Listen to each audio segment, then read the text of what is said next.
Бисмиллахир-рахманир-рахим. Аса рахымды, ерекше мейірімді Алланың атымен бастаймыз.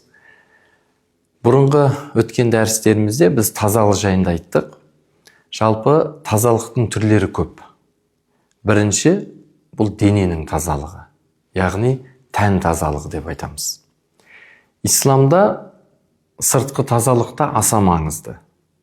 Адам баласының сыртқы келбеті әдемі болса, таза болса, әрине ол адам айналасына да өзінің тазалығын насихаттайды. Екіншіден, ол айналасына сенім ұялатады.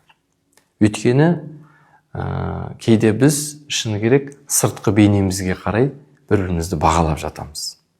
Сондықтан мұсылман адам әдемі, таза киім киіп, жақсы иіссу жағып, иіссу себіп, көрікті болып жүргені жақсы. Өйткені бұл сыртқы келбетте аса маңызды. Ардақты пайғамбарымыз саллаллаху алейхи уассалам да сыртқы келбетіне әдемі қараған. Өзінің әдемі иісі болған. Шашын тарап, тәнін таза ұстаған. Тіпті сыртқы тәнімізге қатысты мынадай хадисте бар.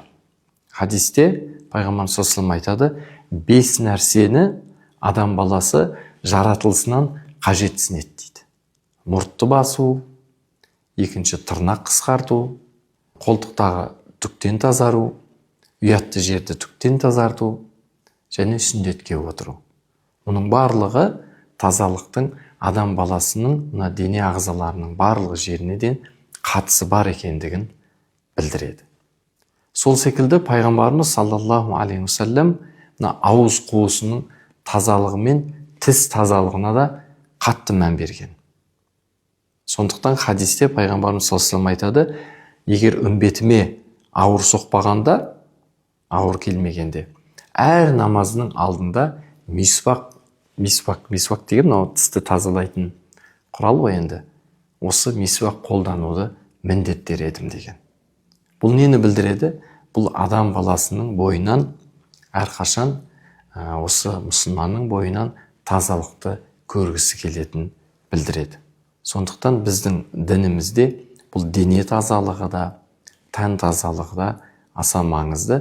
Біз сыртқы келбетімізді таза, әдемі, сол жаңағы өзіміздің бойымызға сай әдемі етіп ұстап жүруіміз керек.